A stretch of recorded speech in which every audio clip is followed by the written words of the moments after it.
be now set aside to offer stipends of at least 3,500 per month per household to 4 million households in the 5 counties. 2, to finance a mass testing and vaccination campaign.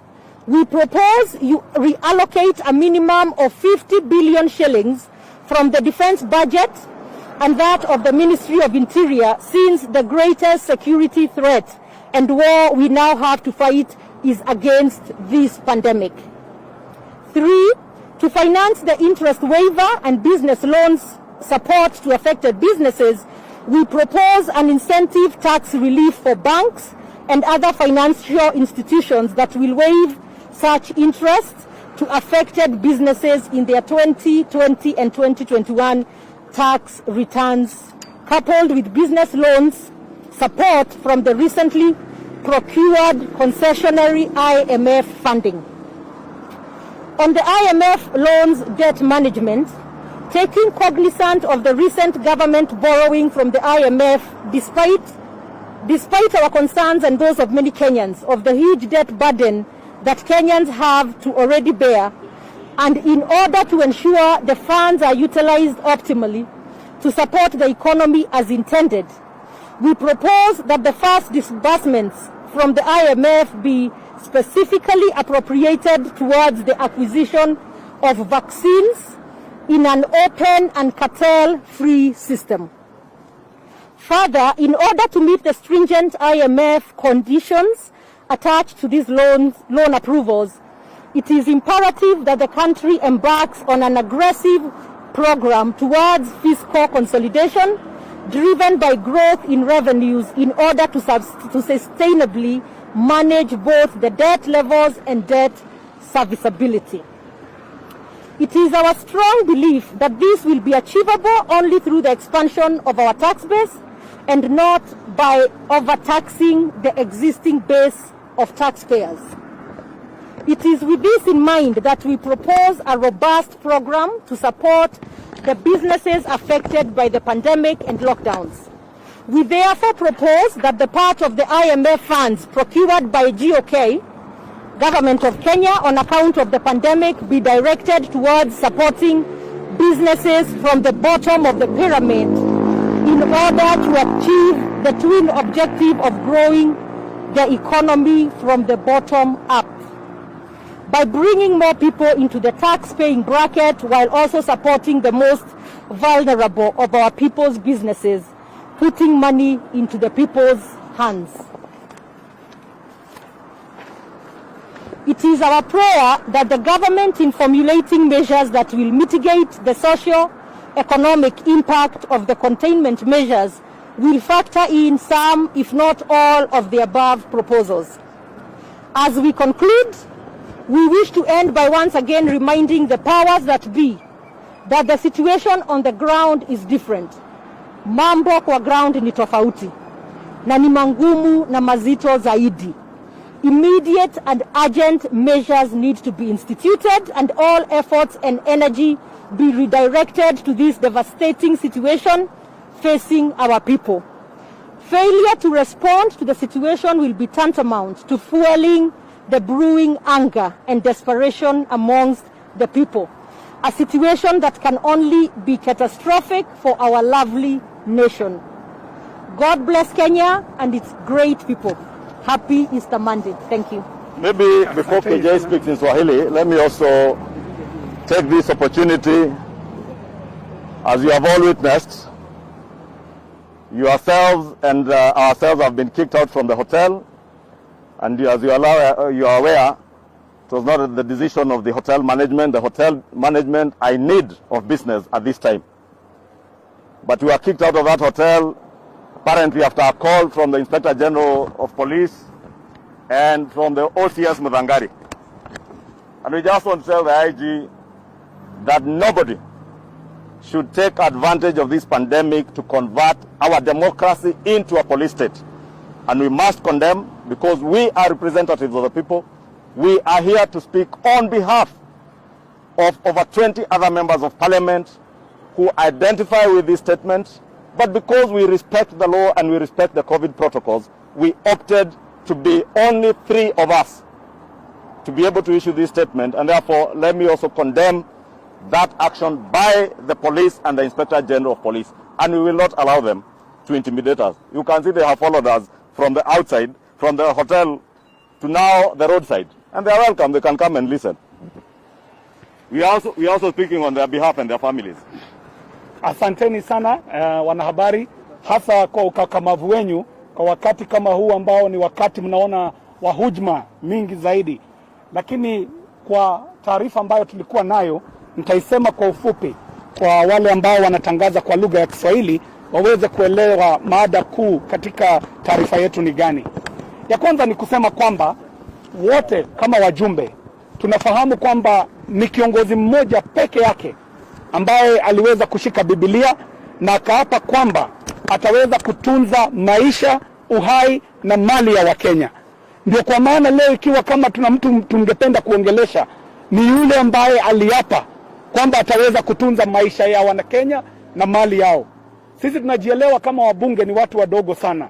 Rais tayari ametuambia kwamba ako na mawaidha ambayo anapata kutoka wataalam, na tunaheshimu mawaidha ya wataalam.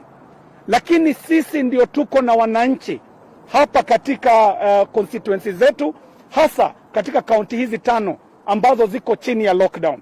Nafahamu kwamba wakati tunaweka lockdown katika kaunti hizi 5, lockdown hii sionekane kuwa ni ya Nairobi, ni ya Kiambu, ni ya Machakos na ya Nakuru. Ukweli wa mambo ni kwamba unapofunga kaunti hizi 5, umefunga Kenya nzima. Kwa kuwa watu ambao wako upande wa kaskazini hawawezi wakafanya biashara ikiwa Nairobi na Kiambu imefungwa. Walio katika eneo za magharibi, ikiwa tumefunga Nakuru, tumefunga upande wa magharibi. Upande wa kusini na upande wa pwani umefungwa pindi tu tunapofunga Nairobi, Kajiado na Machakos. Kwa hivyo hii ni lockdown ya nchi nzima. Na kufuatia lockdown hii, tuna mambo kadhaa ambayo tungependa tusisitize.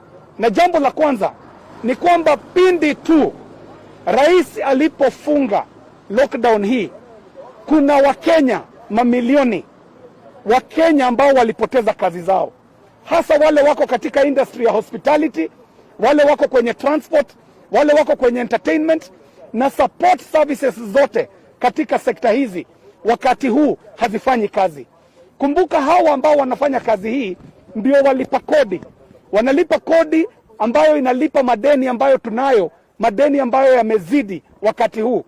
Lakini huyu ambaye analipa kodi sio mashini tu ya kulipa kodi kwa serikali, bali huyu pia ana watu ambao wanamtegemea. Hawa ni wazazi, hawa ni watu ambao wanalisha jamii zao ambao wamekosa kazi.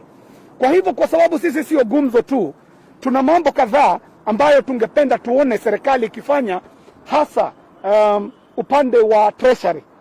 Jambo la kwanza, tungependa kuomba kwamba mara moja tuwe na Lifeline Fund. Lifeline Fund kazi yake itakuwa ni kuhakikisha kwamba hakuna Mkenya ambaye atalala njaa katika wakati huu.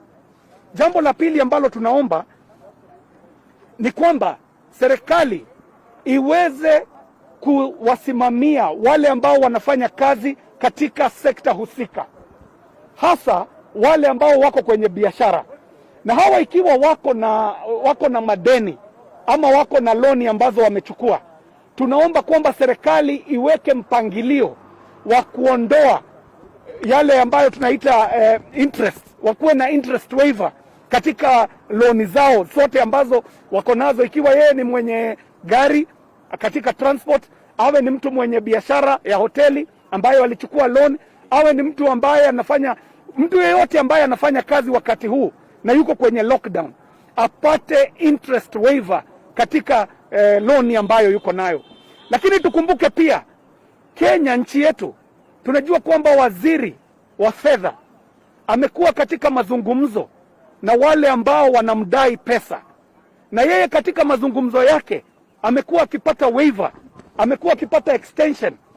Hivyo tu ndivyo tunaomba serikali inapopata waiver na inapopata extension, nayo serikali pia iwezeshe wananchi pia wapate waiver na wapate extension ya madeni yao. Kuhusu mambo ya afya, tunaomba wakati huu hasa katika kaunti hizi 5. Wakati huu wa lockdown, serikali ihakikishe kwamba tumepata herd immunity kwa wananchi wa kaunti hizi 5, kwa sababu hatuwezi tukafunga tu Bwerere. Ni tuchukue wakati huu tuhakikishe kwamba wananchi wa area hii ya kaunti hizi 5 wamepata chanjo, ili haraka iwezekanavyo waweze kurejelea shughuli zao za kujenga taifa. Sisi hatusemi tu, tunasema kwamba pia katika makataa haya ambayo tunatoa, tuko pia na suluhu. Na suluhu zile ambazo tunazitoa ni kwamba, kwanza, na hapa ni muhimu sana wanahabari, tunasema hivi kwamba shilingi takriban bilioni 14 ambazo zimetengwa kufanya kazi ya referendum, shilingi bilioni 14 hizi zichukuliwe ziweze kupewa jamii, karibu jamii milioni 4 ambazo zinaweza kuwa zikipata shilingi 3,500 kila mwezi, kuhakikisha kwamba wanadumisha hadhi yao na pia kwamba wanaweza kukaa hai bila kufa kutokana na janga hili la korona na mambo mengi ambayo yamewakumba. Ya pili, tunaomba kwamba shilingi bilioni 50 ziweze kutengwa kutoka kitengo cha usalama na kitengo cha ulinzi. Hizi shilingi 50 bilioni ziweze kutengwa ili ziweze kugharamia upigaji wa chanjo na hali ya afya katika kaunti hizi 5. Tunasema pesa hizi zitoke katika kitengo cha ulinzi ni kwa sababu wakati huu ukweli wa mambo ni kwamba tuko katika vita vikali sana. Mimi ningependa niseme hivi ni vita vya 3 vya dunia, na kwa kujikinga lazima tuyaangalie majeshi yetu na polisi yetu waweze kutukinga. Kwa safari hii na awamu hii hawatatukinga na bunduki ama risasi. Ni bajeti ambazo zimewekwa katika vitengo vya usalama viweze kutolewa shilingi bilioni 50 ili kwamba jamii milioni 4 ziwe zinapata shilingi 3,500 kila mwezi, waweze kujimudu kimaisha na waweze kuwa na hadhi. Pia tungependa tupate interest waiver ambayo itapewa kwa wanabiashara, na interest waiver hii tunasema kwamba inaweza patikana hata kutoka kwa pesa ambazo zinatoka kwa pesa hizi ambazo tunapewa na IMF. Zaidi ya hapo, ningependa nimalize kusema hivi kwamba huu ni wakati wa hatari. Wananchi wana ghadhabu, wananchi wamekasirika. Huu sio wakati wa kuwachokoza wananchi, hasa vitengo vya usalama wawe na hisia za kibinadamu wanapohusiana na wananchi wetu.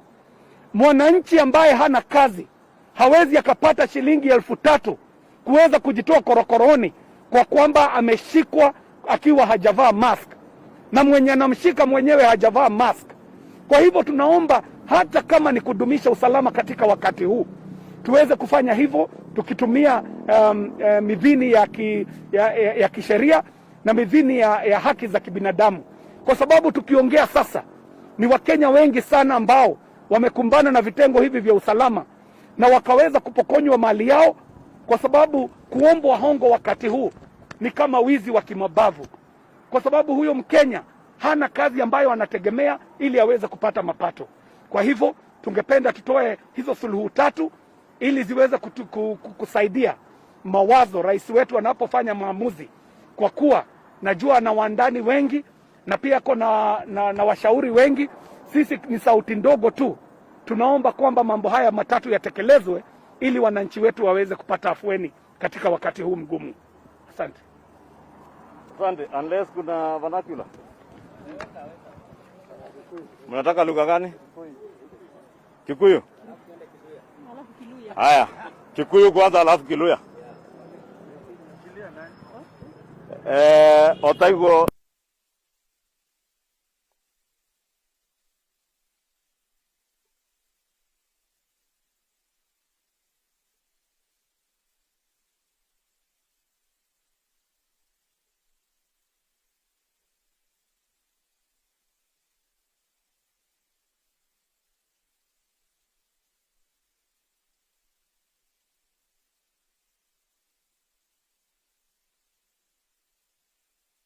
ya kũhinga kaũndũ ici na tũgatĩĩa mũno makĩria rĩtana rĩrĩa president aretanire na tũgatĩĩa meciria make ona ũrĩa aratwĩrire atĩ makinya marĩa arakinyũkirie ti makinya make nĩ makinya ma mataro marĩa hetwo nĩ andũ arĩa marũgamĩrĩire ũgima wa mwĩrĩ na tũkamatĩĩa.